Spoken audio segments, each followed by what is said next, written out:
The topic is the Metropolitan Council, an update, and we're talking to Councilman Walter Hunt from District 3 of the Metropolitan Davidson County Council.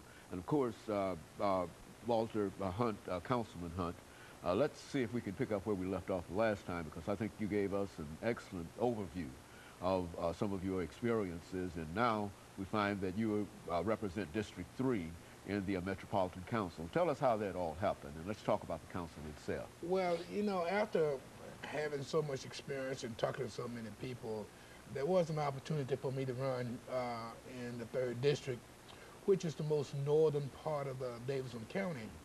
And we were able to be very successful in that particular race. And you'll find that there's almost like 2 sides of council business that we take care of.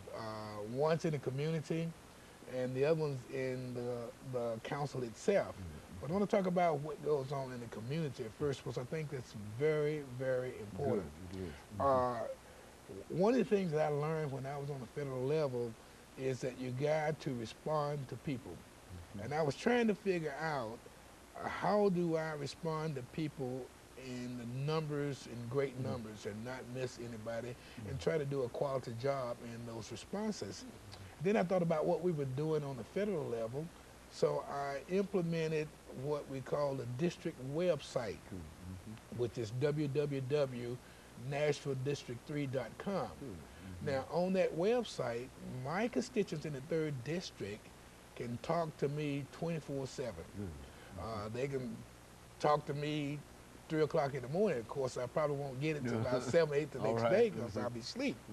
But you got a page in there where you can put all your comments on there and put the identifying addresses and all that information, and just hit submit, and it comes right to my house. And then once I get it, then I'll start processing it right away, and then I get a rapid response.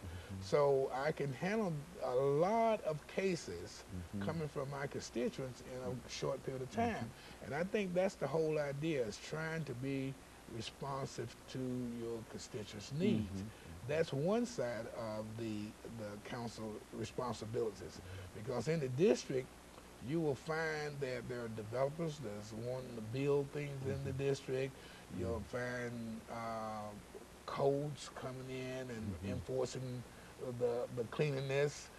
There's all kinds of things going on in the district all the time. And so those are direct needs that the people see that needs to be solved. So you got to really take that special. Now, when you get on into the council, other than the people who watch Channel 3, a lot of people won't really know what's going on in the council until they read it in the newspaper, or somebody's talking about it, unless it's a controversial issue, like the English First bill we just had. We got another bill up there, and I'll talk about that a little later, the Western Hotel. We got the ballpark coming in, and of course we got the proposed convention center that's also coming in. And all those are really controversial type issues, because you're always going to have the pros and cons of those issues. Some people will like them, some will not like them. And then that's when it gets really, really serious. But that's all dealt with in the council. But we try to listen to what the people are saying about it, because usually when you have a very controversial issue, people will call you and email you, and they will allow you to understand how they're thinking. And that's a big factor. In this business, I learned that there's 2 types of groups out there on controversial issues. There are the noisy minority, and there's the silent majority. Now, you won't hear from the silent majority on the front end. You tend to hear from them on the back end. But you're going to hear from that noisy minority right away. Right away. And that's good. That's good. It shows you that those people are really paying attention, and you know, they're voicing their choices and their feelings about it, which I think is good, because it helps us to see which way. And that's why you represent them. Yeah, you have to listen to them. And I try to listen to what my constituents are saying and accommodate them based on what they're saying. because you really got some sensitive issues out there, and you got to consider everybody's feelings. Unfortunate, like any other competition, there's going to be winners and there's going to be losers. But it's nothing personal, so you just have to do what you think is right. And that point in time, I try to use my head and what the people are saying and try to make the correct call for the benefit and the betterment of the city. No one individual. Because we all have to live in this city, and I think that when we make those decisions, it should be the city and the quality of life and all of that should be taken into consideration. You know, one of the issues I think is very, very important, and I think you've already mentioned it, and I think in a real sense by speaking to this issue, you can also bring in some reference to the hotel and convention and et cetera. And that's the ballpark.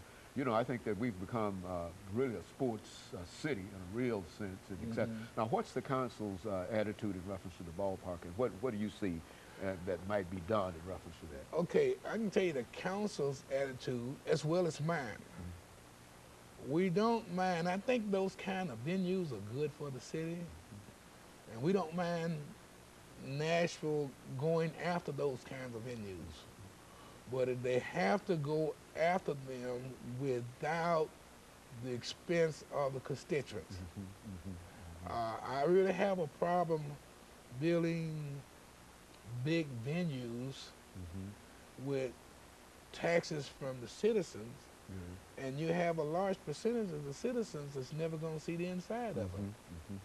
So we have to start financing those kind of venues and buildings in some other manner, and I think that's what is happening with the ballpark. The city, as I understand it, will be contributing some part of that funding, but that will be more toward maintenance. Good.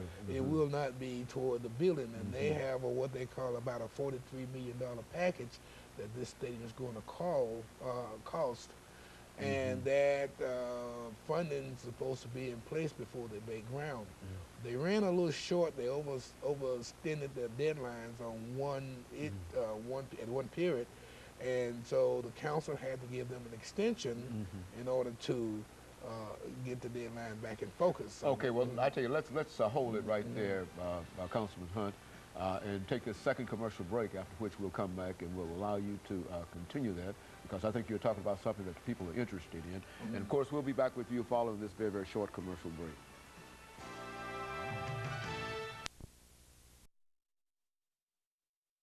We're talking to Council